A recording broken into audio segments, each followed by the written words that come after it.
হরে কৃষ্ণা, রাধে রাধে বন্ধুরা। আমাদের বৃন্দাবন প্রেমিতায় চ্যানেলে আপনাদের সকলকে স্বাগত। সকল বৈষ্ণব ভক্তবৃন্দের চয়নে আমার প্রণাম। আপনারা সকলেই কেমন আছেন? আশা করি রাধা মাধবের কৃপায় সকলেই ভালো আছেন। তো আমি শুক্লা আজকে আপনাদেরকে বলবো যে আমি এবার তো পড়াশোনা করেও কেন বৃন্দাবনে আছি এবং কেন ইউটিউব করি। তো এইসব বিষয়ে অনেকে বলবো, অনেকে আমাকে জিজ্ঞাসা করে। তো সেই জন্য আজকে এই বিষয়ে আপনাদেরকে বিস্তারিত জানাবো। তো তার আগে যারা বন্ধুরা আমাদের চ্যানেল নতুন, তারা অবশ্যই আমাদের চ্যানেলটিকে সাবস্ক্রাইব করে পাশের বেল আইকনটা প্রেস করে দেন এরকম সুন্দর সুন্দর ভিডিও দেখার জন্য। আর যারা আমাদের বৃন্দাবনে আসতে চান তারা আমার সাথে যোগাযোগ করবে। আমাদের এখানে থাকা এবং 3 টাইম কৃষ্ণ প্রসাদের ব্যবস্থাও রয়েছে। আর বৃন্দাবনের সমস্ত মন্দিরগুলো আপনাদেরকে সুন্দর করে দর্শন করানো হবে। হরি বল। তো দেখুন বন্ধুরা, আমি তো ছোটোবেলা থেকে আমি আপনাদেরকে বলেছিলাম একদিন যে পশ্চিমবঙ্গে বাঁকুড়া জেলায় আমার বাড়ি রয়েছে। তো সেখানে ছোটোবেলা থেকে পড়াশোনা করা, তাই না? ছোটোবেলা থেকে পড়াশোনাতে ভালোই ছিলাম। তো একটা স্বপ্ন ছিল যে যে অনেকের স্বপ্ন থাকে যে আমি কেউ স্বপ্ন থাকে ডাক্তার হবো, কারো থাকে ইঞ্জিনিয়ার হবে, এরকম অনেকের স্বপ্ন থাকে। তো আমারও একটা স্বপ্ন ছিল যে আমি টিচার হব, তাই না? তো টিচার লাইনের জন্য পড়াশোনা করেছিলাম। মাধ্যমিক, উচ্চ মাধ্যমিক আমার রেজাল্ট ভালোই ছিল। তারপর গ্র্যাজুয়েশন বাংলাতে অনার্স করেছিলাম। তারপর এমএ মাস্টার্স করা, বর্ধমান ইউনিভার্সিটির আন্ডারে মানে এমএ করেছিলাম, তাই না? Master degree. তারপরে আবার বিএড করেছিলাম। বিএডও সমস্ত ক্ষেত্রেই কিন্তু আমার রেজাল্ট খুব ভালো ছিল এবং আমাকে টিউশনের মাস্টাররা খুব ভালোবাসতেন। যে পড়াশোনায় ভালো ছিলাম বলে অনেক মানে আমাদের টিউশনের যে ছেলেমেয়েরা আমাকে বলতো মানে যে স্যার আমরা এসএসসি হলে আমরা শুক্লার কাছেই বসবো। শুক্লা আমাদেরকে সব উত্তর বলে দেয়। স্যার বলছে এরকম আমার হয় নাকি? তো এরকম অনেক হাসির বিষয় রয়েছে। আমাকে স্যাররা খুব ভালোবাসতেন। কিন্তু যখন দেখুন 2016 সালের পর থেকে আপনারা জানেন যে এসএসসি হয়নি। এখন এই সময় এই 2025 সালে এখন আমার শোনা যাচ্ছে যে এসএসসি হতে পারে। তো দেখুন এটা মানে পশ্চিমবঙ্গ সরকারের যে চাকরির ব্যবস্থা কিন্তু খুবই খারাপ। দীর্ঘদিন থেকে আপার প্রাইমারি নিয়ে যেমন একটা দীর্ঘদিন থেকে কত অসুবিধা, তাই না? দুর্নীতি, নানা রকম সমস্যা, একবার চাকরি বাতিল হয়ে যাওয়া, কিছু মানে যেগুলো 2016তে নিয়ে মানে পরীক্ষা হয়েছিল। তারপরে প্রাইমারিতেও কত দুর্নীতি, অনেক সময় কেউ বাতিল হয়ে যাচ্ছে, কখনো নিয়োগ হচ্ছে, এরকম নানা রকম সমস্যা হতেই থাকে, তাই না? তো 2000 যে আমার আগের বছর অর্থাৎ 2024 সালে আমার যখন বিয়ে হয় তার আগে পর্যন্ত আমি এসএসসির জন্য প্রিপারেশান নিচ্ছিলাম। কিন্তু প্রতি বছর একটা মনে থাকে যে এবারে হবে পরীক্ষা, এবারে হবে। তো এরকম করে এসএসসি হয়নি। তো আমার তার আগে যে প্রাইমারি পরীক্ষা হয়েছিল সেই প্রাইমারি পরীক্ষাতেও পাস করেছিলাম আমি, কিন্তু সেগুলোও হয়নি, মানে নিয়োগেই হতো না, তাই না? পরীক্ষা হতো ঠিকই কিন্তু নিয়োগ হয় না আমার পশ্চিমবঙ্গে, এরকম একটা অবস্থা। তারপর আপার প্রাইমারি পাস করেছিলাম, কিন্তু সেটা তো একটা মানে কী বলবো, একটা জটিল পরিস্থিতি তৈরি হয়েছিল। দীর্ঘদিন থেকে কেস, তারপর কিছুদিন আগে কিছু নিয়োগ হয়েছে, এরকম নানা রকম সমস্যা। তারপরে যখন আমরা ভক্তি লাইনে চলে আমরা কয়েক বছর হয়ে গেলে আমরা ভক্তি লাইনে ইস্কনের সাথে যুক্ত হয়ে যাই। আমাদের আমার মা দাদা সবাই আমরা ইস্কনের সাথে যুক্ত, ভগবানকে ভোগ লাগিয়ে প্রসাদ পাওয়া, হরে কৃষ্ণ মহামন্ত্র জপ করা, ভগবানের এই যে বিষয়গুলো জানা যে আমরা যেটা চাই সেটাই কিন্তু হয় না, যেটা ভগবান চায় সেটাই কিন্তু হয়। তো আমাদের জীবনে যে কী হবে, আমরা কোথায় থাকবো বা আমরা কী করব, এইসব বিষয়গুলো যখন ধীরে ধীরে জানলাম, যে আমরা যেটা চাইছি সেটাই কিন্তু হবে না, ভগবান আমাদের জন্য যেটা করবেন সেটাই কিন্তু হবে এবং ভগবান আমাদের জন্য কিন্তু ভালোই করেন। আমরা অনেক সময় ভাবি যে আমাদের জীবনে এটা কী হচ্ছে, আমরা দুঃখ পাই, কষ্ট পাই, কিন্তু ভগবান আমাদের জন্য, প্রতিটা মানুষের জন্যই তিনি কিন্তু ঠিক করে রাখেন যে কোথায় থাকবে বা কে কী করবে, কে কী করবে না, এইসব বিষয়গুলো কিন্তু ভগবান সমস্ত কিছু ঠিক করে রাখেন, তাই না? আমাদের আমাদের আমাদের সবার অন্তরে রয়েছেন ভগবান, তাই না? তো ভগবান জানেন যে তার ভক্তের কখন কী চায়। তো আমরা ভক্তিপথে যখন আসি, তো আমার যে প্রভু, আমার যে হাজব্যান্ড রয়েছেন উনিও দেখুন ইস্কনের সাথে যুক্ত রয়েছেন। ইস্কনের সাথে মায়াপুর ইস্কন থেকে ওনার হরিনাম দীক্ষা, ব্রাহ্মণ দীক্ষা হয়ে গেছে প্রভুর। তো তারপর আমার যখন এই সম্বন্ধটা হয়, তো আপনাদেরকে আমাদের বিয়ের ঘটনাটা একদিন আমি শোনাবো। কারণ অনেকে আমাদেরকে মাঝে মাঝে ফোন করে জিজ্ঞাসা করে ব্যাপারগুলো, আপনাদের অনেকে জানার একটা মানে ইচ্ছা রয়েছে। অনেকে অনেক রকম সুন্দর সুন্দর কমেন্ট করে আমাদেরকে, অনেকে ফোন করে আমাদেরকে বলে যে মাতাজি আপনি এই বিষয়গুলো বলেন, যে সংসারের সম্বন্ধে বিভিন্ন কথাগুলো আমাদের খুব ভালো লাগে। তো এইটাই আপনাদের মানে আমার মানে পাওনা আপনাদের কাছ থেকে। আপনাদের সকলের ভালোবাসা এবং আশীর্বাদ থাকলেই তো আমরা এগিয়ে যেতে পারবো, তাই না? তো এখন যে আমি বৃন্দাবনে রয়েছি, দেখুন আমি চাইলেই তো বৃন্দাবনে আসতে পারতাম না, তাই না? ভগবান রাধারানী ঠিক করে রেখেছেন যে এই যে ধামে বাস, হয়তো আমার পূর্বজন্মে অনেক স্বীকৃতি, আমার মা দাদা দিদি সবাইকার আশীর্বাদ রয়েছে বলেই আজকে কিন্তু আমি এই বৃন্দাবনে রয়েছি বা বৃন্দাবনে বাস।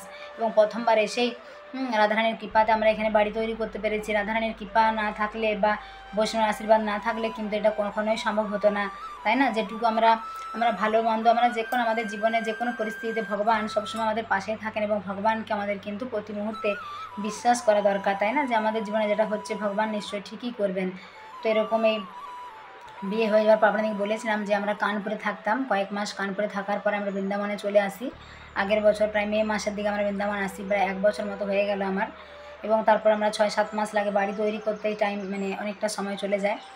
তারপর এখানে রয়েছে, তারপর ওখানে যখন আমার ভাবলাম যে এত দূরে বিয়ে হবে, আমরা আগে ভাবতাম যে কাছে বিয়ে হলে ভালো, আমি চাকরি করবো, এরকম একটা মনের মধ্যে মানে আমার ছিল, মানে ইচ্ছা। তারপর যখন ভাবলাম যে বৃন্দাবনে থাকবো, তাহলে এটা নিশ্চয়ই আমার তো এসবে কোনো হাত নেই, ভগবান নিশ্চয়ই চেয়েছেন, রাধারানী নিশ্চয়ই চেয়েছেন যে আমি ধামে বাস করি। তার জন্য ভাবলাম যে অনেকে তো কত বড় বড় চাকরি, কত টাকাটা মানে আমরা দেখছি এখন যে অনেকে মানে কত মাসে কত টাকা বেতন পায়, সেই সব ছেড়েও কিন্তু বৃন্দাবনে ধামে চলে আসছেন, কারণ তারা বুঝতে পেরেছেন যে আমাদের জীবনের লক্ষ্য, আমাদের জীবনের উদ্দেশ্য হলো ভগবানকে লাভ করা, ভগবত প্রাপ্তি। তার জন্য সবাই সব ছেড়ে চলে আসছেন, তাই না? তো এখানে এসেও কোনো না কিছু ভগবানের সেবা করা যায়। তারপর বিভিন্ন রকমের রয়েছে এখন, যেমন সোশ্যাল মিডিয়াতে দেখুন, যে ইউটিউবে আমরা বলছি, এগুলো মানুষের ভালো লাগছে, এটাও তো একটা কাজ, তাই না? তো যে কোনো বলি ভালো কাজের সঙ্গে যুক্ত থাকাই ভালো, তাই না? সৎপথে যদি কর্ম করা হয়, ভগবান কিন্তু আমাদের পাশেই থাকেন। তো এটাও একটা কাজ। তো এখন আমি এটা করছি, তাতে অনেক মানুষ যে বলছেন আমাকে যে ভালো লাগছে তাদের, তো এটাও তো একটা বড় পাওনা, তাই না? তো আমরা তো ভাবলাম তাহলে এখানে যে থাকবো, সেটাও রাধারানীর ইচ্ছা, ভগবানের কৃপা আশীর্বাদ। তার জন্য আমরা এত দূরে বিয়েতেও কিন্তু রাজি হয়ে যাই। অনেকে ভাবে যে অনেক দূরে বিয়ে হলে কী করে থাকবো। এই বিষয়ে একটা গল্প রয়েছে হাসির। আমার এক বান্ধবী ছিলেন, মানে আমরা যখন এমএ পড়তাম, তো আমার এক বান্ধবী, ওকে স্যার বলছিল তুমি কাছে বিয়ে করবে না দূরে? তখন ও বললো স্যার আমার তো কাছেই বিয়ে করার ইচ্ছা। তখন বললো তোমার দুটো সম্বন্ধ এসছে, একজন ধরো কাছে মানে যে সামনে, সে মুড়ি ব্যবসা করে, আর যে দূরে সে টিচার, তুমি তাহলে কী করবে? তখন সবাই খুব হাসাহাসি করছে। তা দেখুন কীরকম অবস্থা, তাই না? তো আমাদেরকে দেখুন, সামনে বা দূরে এটা মেন ব্যাপার নয়, মেন হচ্ছে আমাদের যেখানে হবে, যে ছেলের সাথে বা যে মেয়ের সাথে আপনি বিয়ে করবেন, সেটা সবসময় দেখতে হবে যেন ব্যবহার ভালো হয়, স্বভাব চরিত্র ভালো হয়, তাই না? ভগবানের সেবা ভাব বা ভক্তিভাব রয়েছে কিনা, আপনি যদি ভক্তিপথে থাকেন, তাহলে যেন আপনি দেখবেন যে আপনি বিয়ের পরবর্তী জীবনে যেন ভক্তিপথে থাকতে পারেন, ভক্তিপথ থেকে যেন সরে না যান, তাই না? তাহলে ভক্তিপথ থেকে সরে গেলে তো আপনার সবথেকে বড় কষ্ট হবে মনের মধ্যে, তাই না? আপনি যে লাইনে রয়েছেন, আপনি একাদশী করছেন, ভগবানের নাম করছেন, তাই না? এইসবগুলো যদি আপনি বিয়ের পরে করতে না পান, তখন তো মনের মধ্যে অনেক কষ্ট হবে যে আমি তো আগে একাদশী করতাম, ভগবানের নাম করতাম, তাই না? মন্দিরে যেতাম, দেখলে যদি আপনার বিয়ের পরে না পান, তাহলে মনের মধ্যে কষ্ট হবে। আর অনেক টাকা পয়সা রয়েছে কিন্তু আমার মনের শান্তি নেই, তাহলে আর কি হলো, তাই না? তো মেন হলো মানসিক শান্তি। অনেক টাকা পয়সা থাকলে যে মানসিক শান্তি পাওয়া যায়, কিন্তু তা নয়। দেখুন, মানসিক শান্তিটা ভগবানের সেবা, ভগবানের ভক্তিভাব, এগুলো নিয়ে থাকা, পূজা অর্চনা করাই যে এত আমরা এখন বৃন্দাবনে রয়েছি বলে কত সুন্দর বাইরে বেরোলে যমুনানদীর দর্শন করতে পারছি, কখনো রাধারমণের পাশ দিয়ে আছি, এখন প্রকট বিগ্রহ রাধারমণ, যিনি সারগ্রাম থেকে প্রকট হয়েছিলেন। তো দেখুন সেই সব ভগবান, সেই রাধারমণ দর্শন করতে পারছি। বাঁকি বিহারী, যিনি রাধাকৃষ্ণের মিলিত স্বরূপ, সন্তোষ দাসের ভজনায় সন্তুষ্ট হয়ে বাঁকি বিহারী প্রকট হয়েছিলেন, সেই বাঁকি বিহারী মাঝে মধ্যে আমরা দর্শন করতে যেতে পারি। এখানে ইস্কন মন্দির, কৃষ্ণ বলরাম মন্দিরে এত সুন্দর রাধা শ্যাম সুন্দর, কৃষ্ণ বলরাম গৌরনীতায় দর্শন করতে পারছি, তাই না? এত সুন্দর সুন্দর মন্দির রয়েছে, কিন্তু মানে হাজারো মন্দির, আমরা পঞ্চকোশ পরিক্রমা করতে পারছি, কতবার গোবর্ধন পরিক্রমা করেছি। যাতে ভগবানের কত কৃপা আশীর্বাদ, তাই না? ভগবান কত প্রতি মুহূর্তে আমাদের সঙ্গে লীলা করেই চলেছেন, ভগবান তো লীলাধর, তাই না? তো ভগবানই আমাদের এখানে নিয়ে এসেছেন, তার জন্য আজকে এখানে রয়েছি। আমি নিজের ইচ্ছায় কিন্তু আসতে পারি। অনেকে বলে আমাদেরকে ফোন করে যে আমরা সব ছেড়ে বৃন্দাবনে চলে যাব, এখন চলে যাবো বললেই কিন্তু চলে আসা যায় না। এর জন্য কী করতে হবে, আপনাদের যদি বৃন্দাবন বাস আপনাদের থাকে, ভগবানের কৃপা আশীর্বাদ, আপনারা যদি প্রতি মুহূর্তে রাধারানীর কাছে প্রার্থনা করে যান, তো রাধারানী ঠিক কিন্তু আপনাদেরকে নিয়ে আসবেন। যারা দর্শনের জন্য আসতে চান, অনেকে আমাদেরকে ফোন করেন যে মাতাজি আমরা দর্শনের জন্য যাব, তো আমরা বলবো যে আপনারা একটু গরমটা পেরিয়ে গেলে কিন্তু আপনারা আসতে পারেন, এবং গ্রুপ করে আসলে ভালো হয়। দেখুন, একা কী হয়, কোনো গাড়ি আপনাকে কিন্তু একা নিয়ে যেতে চাইবে না, এতে আপনার অনেক খরচা বেশি হয়ে যাবে। যদি আপনি গ্রুপ করে আসেন তাহলে কিন্তু অনেক ভালো। তো আপনারা যদি 5-6 জন বা 10-12 জন গ্রুপ করে আসেন, তাহলে আমাদের এখানে থাকারও সেরকম ক্যাপাসিটি রয়েছে। আপনাদের এখানে থাকা, প্রসাদ পাওয়ার কোনো অসুবিধা হবে না, আপনাদের আমরা দর্শন করাতে পারবো খুব সুন্দর করে। এবং আপনাদের শুধু আসা, আপনাদের যে ট্রেনে আসা এবং দেওয়ার যে দায়িত্ব বা যে খরচা, সেটা আপনাদের, বাকি কিন্তু সমস্ত দায়িত্ব কিন্তু এখানের আমাদের। তো অনেকেই প্রথমবার আসেন, অনেকে কখনো আসেনি বৃন্দাবন, তাদের মনে কৌতূহল থাকে বা অনেক জানার আগ্রহ থাকে, বা অনেক কিছু তো আপনারা জানেন না যে কী করবেন কি না করবেন, কারণ এখানে অচেনা জায়গা, তাই না? তো অনেকের অনেক অসুবিধা হয়, কিন্তু অনেক ভাই বাঙালিরা রয়েছে তাহলে সুবিধা। তো সেই জন্য আপনারা বিশ্বাস করে আমাদেরকে ফোন করতে পারেন। অনেকে ফোন করেন, অনেক মাতাজি বহু যারা আসেন কার্তিক মাসে আসবে, এ নিয়ে আমাদেরকে কিন্তু বলেও রেখেছেন এবং নাম লিখিয়ে রেখেছেন। তো ওনারা আসবেন করে, আপনারা যারা কখনো আসেননি তারা প্রার্থনা করুন, তাদের জন্য আমরা এখান থেকে প্রার্থনা জানাই রাধারানীর কাছে, যারা মন থেকে চান যে বৃন্দাবনে একবার হলেও আসবো জীবনে, এত সুন্দর ভগবানের মন্দিরে আমরা দর্শন করব, তো তাদের জন্য আমরা প্রার্থনা করি যে আপনারা যেন আসতে পান, আপনাদের মনের ইচ্ছা যেন পূরণ হয়। তো আমার এক দাদু ছিলেন, দাদুর বয়স প্রায় এখন 85 বছরের মতো। দাদু কিন্তু জীবনে একবার এসেছে বৃন্দাবন, আমাদেরকে বলে, প্রায় আজ থেকে 10-15 বছর আগের কথা। তো দাদুরা এসেছিলেন, উত্তর ভারত একটা ভ্রমণ হয়েছিল, সেই সময় ওনারা কিন্তু সমস্ত কিছু দর্শন করেছিলেন। তো দেখুন এখানে বৃন্দাবনে এত মানে মাহাত্ম্য রয়েছে, কতজনের সঙ্গে ভগবান কত লীলা করেছেন। নিধুবনে এখনও শোনা যায়, যাদের আশেপাশে যাদের বাড়ি রয়েছে তারা অনেক সময় রাধারানী নুপুরের আওয়াজ শুনতে পান। একজন মাতা যেহেতু ঘুঙুর মানে যে নুপুরের যে মানে ঘুঙুরগুলো হয় সেটা কুড়িয়েও পেয়েছেন একজন, তো ওনার কাছে রয়েছে এখনও পর্যন্ত। তো অনেক এরকম ভক্তের সঙ্গে অনেক লীলায় কিন্তু ভগবান করেছেন। কখনো ছোট বালক রূপে ভগবান শ্রীকৃষ্ণ আসেন কারোর সাথে লীলা করে যান, কখনো রাধারানী আসেন কোনো বালিকা রূপে, অনেক মাতাজি প্রভুজিদের সাথে লীলা করে যান ভগবান, কিন্তু অনেকে সেটা বুঝতে পারে, অনেকে সেটা পারে না। তো সবাইকার তো সেরকম ক্ষমতা নেই বোঝার, আর ভগবানকে দেখার তো সৌভাগ্য এত কারো নেই, ভগবান তো এরকম নিজের স্বরূপে এসে দেখা দেয় না, তাই না? তো দেখুন অনেক বাড়িতে গোপাল রয়েছে, অনেক গোপালের সেবা করেন। তো ভগবান কিন্তু আপনি বাড়িতে যেভাবে ভগবানকে সেবা করবেন, আপনি যদি ভাবেন, তাই না, ভগবান কিন্তু তার মধ্যেই প্রকট হয়ে যাবেন। এর জন্য চাই মন থেকে ভালোবাসা ভগবানের প্রতি, শুদ্ধ প্রেম, তাই না? ভগবানকে আপনি কত রকমের ভোগ লাগাচ্ছেন, ভগবান সেটা দেখেন না। ভগবান দেখেন আপনার অন্তরে ভগবানের প্রতি কতটা ভালোবাসা রয়েছে, কতটা শ্রদ্ধা রয়েছে, কতটা বিশ্বাস রয়েছে, অন্তরে কতটা ভক্তি রয়েছে, তাই না? তো ভগবান এটা দেখেন সব সময়।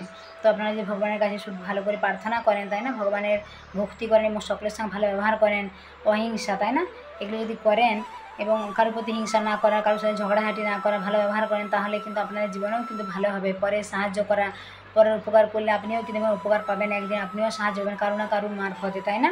তো আমাদেরকে সবসময় ভালো ব্যবহার করতে হবে, সকলের সঙ্গে ভালো ব্যবহার যদি আপনি করেন তাহলে দেখবেন আপনার জীবনটাও কিন্তু সুন্দর হবে। কারণ এই মানে মানব সংসারে, জগৎ সংসারে আপনি এসেছেন, আপনি কত বছর বাঁচবেন আপনি তো নিজেও জানেন না, কে 50, 60, 70, 80, তাই না? তো প্রতিটি মুহূর্তে আমাদের ভগবানের নাম নিয়ে, ভগবানের স্মরণ করে, ভগবানের চিন্তন করে থাকা দরকার, সকলের সঙ্গে ভালো ব্যবহার করে। তাহলে আপনাকে অন্যজনও বলবে যে না এ তো খুব ভালো। আর আপনি যদি অন্যের সঙ্গে খারাপ ব্যবহার করেন তাহলে মানুষও আপনাকে বলবে যে না এই মানুষটা তো একদম ভালো নয়, তাই না?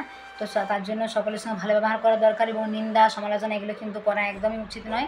এতে কী হয়, আপনার নিজেরই যে পূর্ণ ফল রয়েছে, আপনার নিজের ভালো কর্মগুলো কিন্তু তার কাছেই চলে যাবে। আমি একদিন একটা বড় ভিডিও দিয়েছিলাম যে নিন্দা করা ভালো না খারাপ, তো আপনারা অনেকে সেই ভিডিওটা দেখেছেন, যারা দেখেননি সেটা দেখবেন। তো আপনারা ভগবানের সবসময় স্মরণ চিন্তন এগুলো করে থাকুন, দেখবেন আপনাদের জীবনটাও কত সুন্দর হয়ে উঠবে। আর যারা বৃন্দাবনে আসতে চান, যারা একদম সারা জীবনের জন্য আসতে চান, অনেকে বলছেন আমরা সারা জীবনের জন্য থাকবো, আপনারা প্রার্থনা করুন যদি আপনাদের বৃন্দাবন বাস লেখা থাকে, ভাগ্যে থাকে, আপনারা অবশ্যই আসতে পারেন। অনেক মানুষ এসেছে, তাই না? এখানে তো মানুষই রয়েছে, অন্য কোনো গ্রহের যে লোকজন এসেছে তা নয়, এখানে অনেক বাঙালিরা রয়েছে, অনেক ভক্তরা রয়েছে। তো আপনারা নিশ্চয়ই আসতে পারবেন, আপনারা শুধু প্রার্থনা করুন মন থেকে, তাহলে ভগবান আপনাদেরকে ঠিক নিয়ে আসবেন, তাই না? ভগবানের ধাম। আর যারা দর্শনের জন্য আসতে চান তারা আমাদের সাথে যোগাযোগ করবেন, এখানে দর্শনের জন্য আসতে পারেন 7 দিনের জন্য, 5 দিন, যাদের যেরকম সময় রয়েছে। অনেকে 1 মাসের জন্য বলেন, কিন্তু দেখুন 1 মাস ধরে এতটা টাইম ধরে আপনি কোথায় থাকবেন, তার চেয়ে আপনি যদি দর্শনের জন্য চান আপনার 7 দিনের মধ্যেই মোটামুটি কিন্তু দর্শন হয়ে যাবে।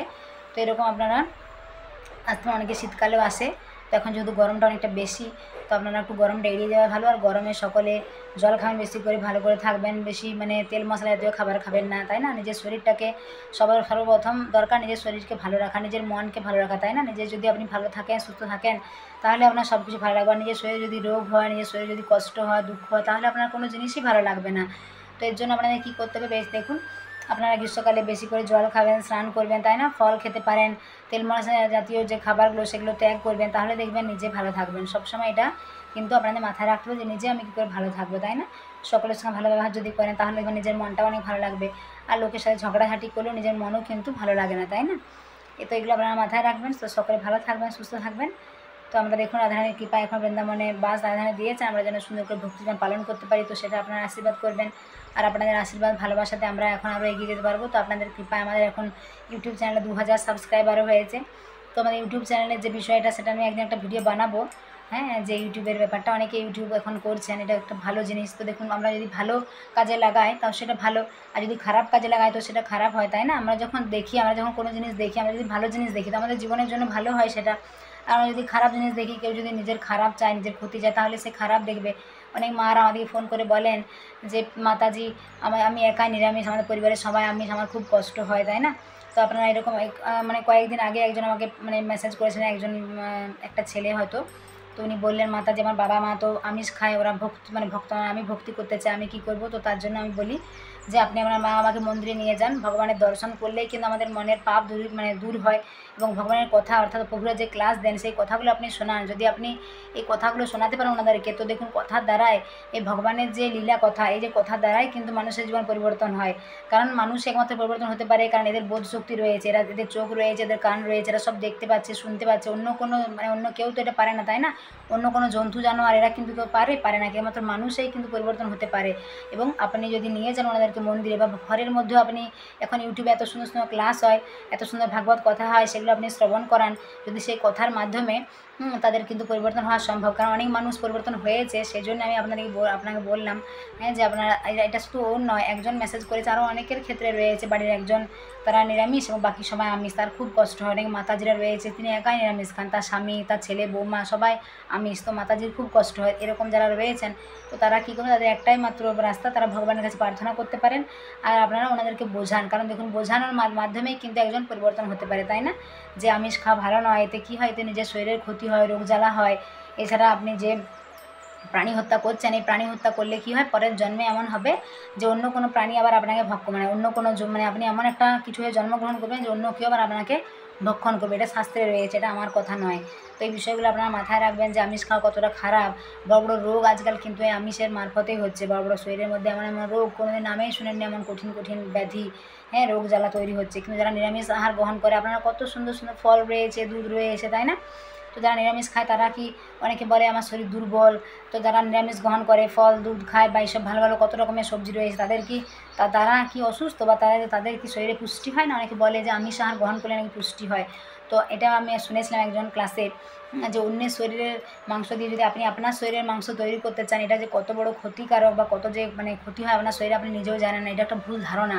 আমাকে একদিন জিজ্ঞাসা করেছিলেন যে ভক্তি লাইনে যুক্ত হয়ে গেলে কি সব দুঃখ চলে যাবে? তো আমি বললাম যে ভক্তি লাইনে তো যুক্ত হবে, তো ওরা কী খাওয়া দাওয়া করে? বলছে ওদেরকে তো আমিষ খায়, আমিষ তো ওরা ছাড়তে পারবে না। আমি বললাম অন্য প্রাণীকে হত্যা করে নিজের লালসার জন্য অন্য প্রাণী হত্যা করতে হবে, কিন্তু আমিষ ছাড়তে পারবে না আর ভক্তিগতও যুক্ত হবে, তাহলে কী করে হবে? দুটো তো একসঙ্গে হয় না। দুটো নৌকায় পা দিয়ে যদি আপনি চলেন, তাহলে তো আপনি জলে ডুববেনই।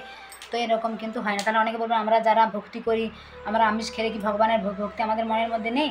দেখুন আমিষ আহার গ্রহণ করলে কি হয়, এতে কী হয়, আপনাদের মধ্যে হিংসা, ক্রোধ এগুলো কিন্তু বাড়ে। আপনি দেখবেন আপনার মনের মধ্যে কেমন একটা ভাব, কোনো শান্তি নেই, তাই না? এরকম কিন্তু হতেই থাকে। তো তার জন্য আপনাদের কী করতে হবে, যদি নিরামিষ আহার গ্রহণ করেন, তো আপনার মনটা দেখবেন কত শুদ্ধ, একটা চিত্তটা কত ভালো লাগবে, তাই না? নিজের শরীরটাও কত ভালো লাগবে। ধীরে ধীরে আপনি রোগমুক্ত হতে পারবেন, ভগবানের যদি স্মরণ চিন্তন এগুলো করেন। তো এই বিষয়গুলো আপনারা খেয়াল রাখবেন। অনেকে আমাদের প্রশ্ন করে, অনেকে আমাদের জিজ্ঞাসা করে, তো সেই জন্য আজকে বললাম। তো কেউ খারাপভাবে নেবেন না, কারণ দেখুন এগুলো ভালো বিষয়, এগুলো আপনাদের জানা দরকার। তো সকলে ভালো থাকবেন, সুস্থ থাকবেন। সকলের প্রেমস বলুন হরি বল, রাধে রাধে।